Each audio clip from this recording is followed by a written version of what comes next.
Hey everyone, how's it going? My name is Jay and welcome to the channel and welcome back to Yosemite Emergent Biopark here in Jurassic World Evolution 2. In today's episode we are going to be including a habitat for a Giganotosaurus, our first very large carnivore that we're going to be including in the park. It's a very straightforward build today, only just the one species, but I think it looks pretty cool. It's a very large habitat, of course, for a very large carnivore, with far more like secure fencing and things like that.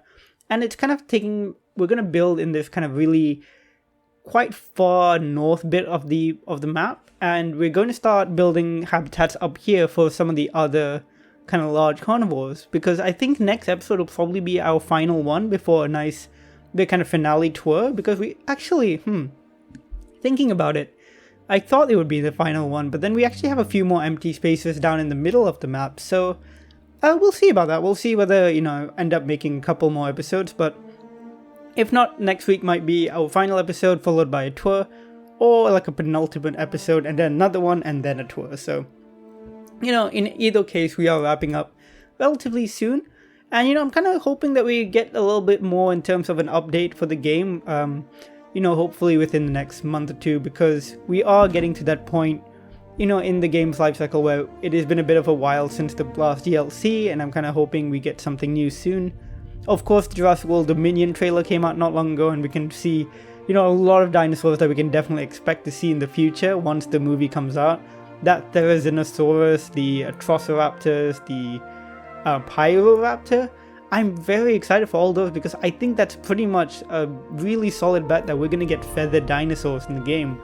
So super excited, and honestly that trailer was fantastic. I mentioned before I was not a fan of Jurassic World Fallen Kingdom, but the trailer for Dominion actually has me not just hopeful but actually quite excited for the film. I think it's going to be really, really fun. I loved seeing the legacy characters come back. Seeing Alan Grant on screen again after so many years is just amazing. Like one of my favorite characters growing up as a kid, just like that adventurer paleontologist vibe. I say that he wasn't ever really an adventurer type. He is always trying to avoid the danger and stuff. He just got thrust into these situations, and he had to deal with them. And it was fun. I loved seeing characters like that, and that's something I always found missing in the new Jurassic World films. Is a character that isn't like an action hero or like someone who relates with these animals on a more emotional level. I think is something that I really miss. Because Grant, of course, is a paleontologist, and that was always like something that was really cool, I think. Like, one of the things I would have always loved to see is that, in the first Jurassic World, I think a way to get Owen, the character of Owen, to connect better with the themes of the film and with the, the ideas that they were putting forward is, instead of making him a military guy, which I didn't know why they did in the first place, why not make him like a vet? Make him a vet working at Jurassic World who has a bond with the raptors. You could still have all the same story beats, but then you have a reason for this person to be invested in the animals, to care for the animals. Stuff like that, which would have just made it more emotionally resonant. And I just think the military stuff never feels, it always feels out of place in a Jurassic World film. So stuff like that, little changes. And it's why I appreciate the legacy characters a lot, because they felt like they had more of a reason to have a connection with these animals. And yeah, that's just my random thoughts on that for some reason. But yeah, I love the trailer either way, and I'm very excited for Jurassic World Dominion. I really didn't expect myself to be as excited as I am, but seeing those animals, gosh, the Quetzalcoatlus, that looked fantastic. Definitely a bit oversized in the trailer, but still looks brilliant. And, I can't imagine how they're going to include it in the game, because I can't see it fitting very well in the aviaries. It's just so big, but maybe they'll downscale it a little bit, or maybe this is definitely in the realm of wishful thinking, but it would be cool if they gave us some slightly larger versions of the aviaries, or maybe like some taller versions, because right now they're quite low to the ground. Who knows? We'll see how they end up dealing with that. And of course, I'm just excited to see what other creatures we get when the movie comes out, because there's so much that could be added.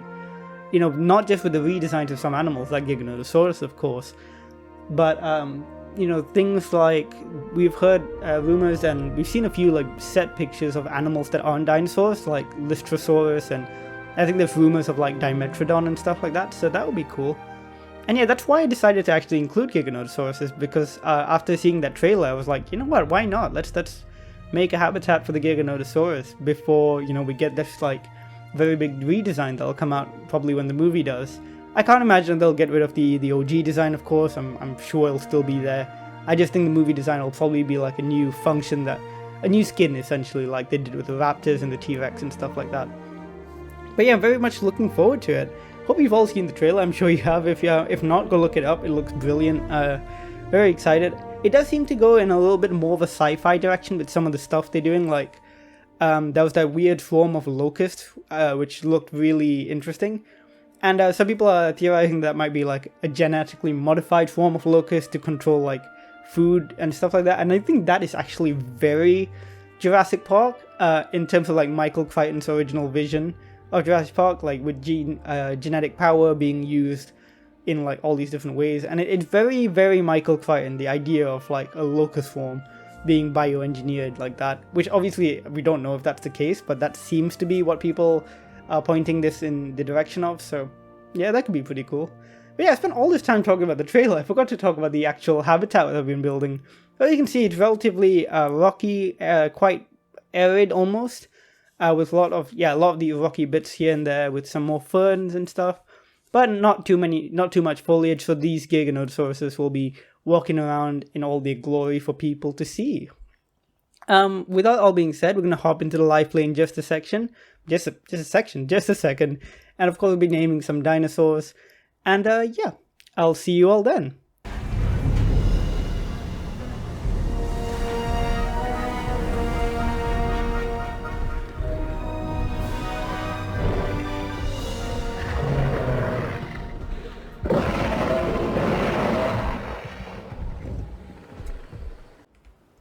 Okay, so here we are in the game, and I can see this is our Giganotosaurus habitat. I quite like how it turned out. I like this really nice rocky hill here.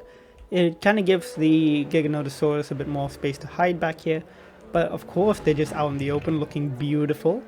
I actually wasn't a fan of the Giganotosaurus in the first game, but with the new like patterns and stuff, I'm kind of growing on it more. This kind of green and this tepid blue color, this combination especially I really like. I just think it looks really, really beautiful. Of course, we're probably going to get that big redesign when Dominion comes out with their version of the Giganotosaurus that we can see in the trailer and in the prologue. This one actually is pretty cool too. I like how there's, I didn't notice this earlier, but there's green along the back as well, with this dark purpley brown. And I like the brow ridges, of course. They're very, very like, you know, they stand out, they're bright. And I like how they stick together, these two. It's very cool. But yeah, I quite like how this habitat turned out. Of course, one of the larger carnivores, and it's all the way up here in the corner, so I imagine there'll be a few more, like, you know, the viewing gallery and stuff will be a bit more decorated. It'll be a bit more of an event when you view these animals, so I'm going to try and do a bit more stuff here. I've also put some lights along the outside, so imagine it'll look quite cool in the dark. As far as the next few habitats go, we've got some space up here for some large carnivores, I think. And then we actually have a big space over here. I don't know what to do here. I might put another lagoon. We already have 2 aviaries, so I'm thinking a lagoon would fit quite nicely. And yeah, and then we'll be pretty much done with the park. And I'm really happy with how it looks at the moment. It's really, really like nice, big and sprawling, and you know, featured a lot of animals I really like in the game. And I think it's come out pretty nice. So hopefully when the next update drops, we'll be ready to start a new park with a completely new set of animals. So cool, let's look at what names we've got. Not an awful lot of names today, but we do have a few. From Hydroraptor, you wanted a Herosaurus named Ramarak after the skull crawler in Kong Skull Island. A movie which I have mixed feelings about, but I really like a lot of the creature design, which is, you know, the main focus of the movie really, and I quite like the creature design. Let's see, Chameleon for another Herosaurus, that's quite nice. You should fit well. Oh, I love seeing their social behavior. This one is perfect for Chameleon. It has great like chameleon-like colors. And another one is an Allosaurus called Big Alice, which is the name of an Allosaurus from Land of the Lost, which I watched ages ago. That was such like I remember watching that when I was a kid. Yeah, Big Al and Big Alice. Alice is actually named my best friend. But yeah, Big Al and Big Alice. That's quite cute actually. Oh my god, yeah. Rick wanted Rick wanted a very hard to pronounce name for a Herrerasaurus just to test my ability to pronounce Italian words. And I guarantee you I'm not gonna pronounce this right. Whew, okay. Let me try. Precipite volissimo. Oh my god. Precipite volissime volmente. I have no idea what that means, but I really hope I got even a slight bit of that right. I don't even know if this will fit in the thing. Volmente? Oh my god, it actually fits. I thought there was a maximum like character mark there. But yeah, there you go, Rick. I hope I did you proud. Who else do we have? Jack wants an Allosaurus named Alan and Alice. We already have an Alice. Alan though. I think we already named... Oh no, Alan. Perfect. So they're all very similar names. But of course, perfect for an Allosaurus. Christoph wants an Allosaurus named Red Light. Unfortunately, we have used up the Allosaurus. And a Herrerasaurus named Storm. I think we should have another spare Herrerasaurus. Yep. You will be named Storm. I think you're the one without a pattern, aren't you? And it's quite fitting that the different one, the one without the pattern, is the alpha. That's quite cool. Arthur Morgan wants Victorino for Herrerasaurus and another name for an Allosaurus. So I think we might be... Yeah, we're out of those animals, unfortunately. Rayan wanted an Allosaurus and Herrera named, but we both finished with those. But you also wanted a Ceratosaurus named Benny Boy, which is quite cute. Okay. So, that just reminds me of, if you ever watched, like, on YouTube, that series, Half-Life VR, but the AI is self-aware. It's a hilarious series. But that just reminds me of, Benry from that for some reason. Yes, you wanted a Ceratosaurus named Benny. Oh, where are these? I always lose them. Oh, they were right by the fence over here. Do all of them have names? They might all have names, unfortunately. Oh, we got one. Perfect. You're going to be called Benny Boy. Nice name there. But yeah, that is it today. I hope you enjoyed that. I hope you had your dinosaurs named after you. If not, feel free to leave more suggestions. We have 2 Giganotosaurus now.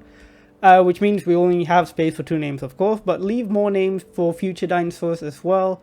Or for any that you might think haven't been named. I mean, like, we have a few animals which have, like, loads in their population. Like, for example, we have loads of Gallimimus here which haven't been named. You know, any animal that I put in that has just a really high population, probably we haven't named all of them. So feel free to leave suggestions for that. And yeah, next episode we'll probably continue building upwards here. I might install a monorail system because we don't currently have one. And that will be something that goes around the park, gets people where they need to be. And hopefully we'll tie the park together a little bit more. But that is it for today's episode. Thanks so much for watching. I hope you all have a great week ahead of you. I'm going to try and upload a little bit more this week. I have an Avocet Point episode which I want to record soon. But yeah, we'll see you all in the next video. Bye!